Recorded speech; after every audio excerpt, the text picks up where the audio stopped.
وعودة إلى مراسل تحت النار لننطلق إلى حماة لينضم إلينا أبو هشام الحموي مراسل شبكة فداء نيوز عن حماة وريفها.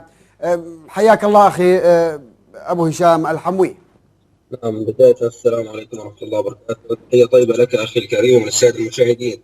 حياك الله. ما هي آخر الأوضاع والتطورات لديكم في حماة وريفها؟ تفضل. نعم، سأبدأ لك أخي الكريم في الريف الشرقي.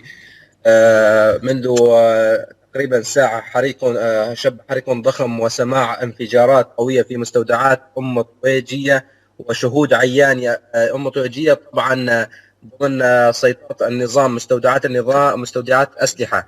شهود عيان يؤكدون أن هنالك 5 سيارات إطفاء اتجهت لمكان الحريق، ويذكر أن كما قلنا أن مستودعات أم طويجية هي من أكبر المستودعات في سوريا الموجودة غربي مدينة السلمية في ريف حماة الشرقي. نعم أخي الكريم، وأعود معك إلى مدينة حماة حيث السجن المركزي اليوم النظام أتى ب10 أسماء إلى المعتقلين، وأتتنا الأسماء من مصادرنا داخل السجن المركزي، وأسماء 10 سيفرج عنهم. لكن هناك أخي الكريم كما قالت لنا المصادر أن هؤلاء الأسماء أن النظام لم يفرج عن أحد إلا الأسماء الذين لم يتورطوا بأي شيء. يعني النظام اليوم لحد الآن ما فرج عن أي معتقل عليه أي مشكلة. نعم أخي الكريم، بالنسبة للقصف فسأذهب معك إلى الريف الجنوبي. فالطيران الحربي ألقى صباحا عدد من الصواريخ الفراغية على بلدة طلف في ريف حماة الجنوبي، وقبل قليل أيضا شن عدة غارات على نفس البلدة، على بلدة طلف، وأنباء عن إصابات. وبالنسبة للزارة المحررة ما زالت قوات النظام والميليشيات الطائفية تحاول التقدم نحوها، وما زال القصف مستمر على البلدات المحيطة للبلدة. أخي الكريم، النظام يحاول بشكل مكثف.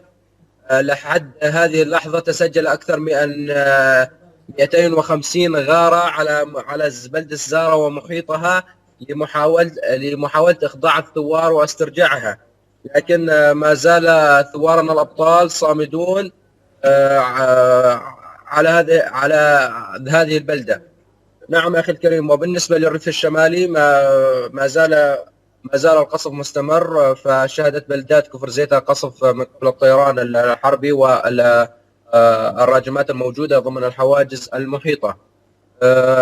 نعم أخي الكريم، من جانبه هو في ريف حماة الغربي في سهل الغاب استهدفت كتائب الثوار بقذافي الهاون حاجزي جسر الحاطورة وحاجز جسر الحاطورة قرية التوتة، ذلك ردا على انتهاكات النظام لقصفه لمنازل المدنيين في سهل الغاب. نعم أخي الكريم، هذا بالنسبة للوضع الميداني في حماة وريفها. نعم، يعني أخي أبو هشام الحموي، كيف تبدو الأوضاع الإنسانية؟ يعني هناك نازحين وهناك يعني استغاثات ونداءات من قلة مد يد العون إلى أولئك الذين يسكنون في العراء تحت الأشجار. نعم أخي الكريم، ما زال الوضع كما ذكرنا في المداخلات السابقة. نعم، ما زال الوضع مأساوي جدا بالنسبة للنازحين، وخاصة في ظل هذا الغلاء. اليوم غلاء كبير جدا جدا في الأسعار، وما زالت المناشدات على المنظمات الإغاثية، لكن لحد هذه اللحظة لن يستجب أحد، وخاصة النازحين في العراء. ما زال يوجد تدفق عدد من النازحين بسبب القصف المكثف على بلدات كفر زيتة وغيرها في تحت الأشجار وفي الخيام، وما زال يناشدون المنظمات الإغاثية لإغاثتهم، لكن لا أحد يستجيب. نعم أخي الكريم، بالنسبة لوضع النازحين. أما بالنسبة لوضع المدنيين ما زال كما ذكرنا الغلاء مستمر، وغلاء مادة المازوت أيضا مستمر، فتجاوزت 600 ليرة سورية، والوضع كل ما هو على أسوأ. نعم أخي أبو هشام الحموي، الإعلامي والناطق باسم شبكة فداء نيوز عن حماة وريفها، لك جزيل الشكر.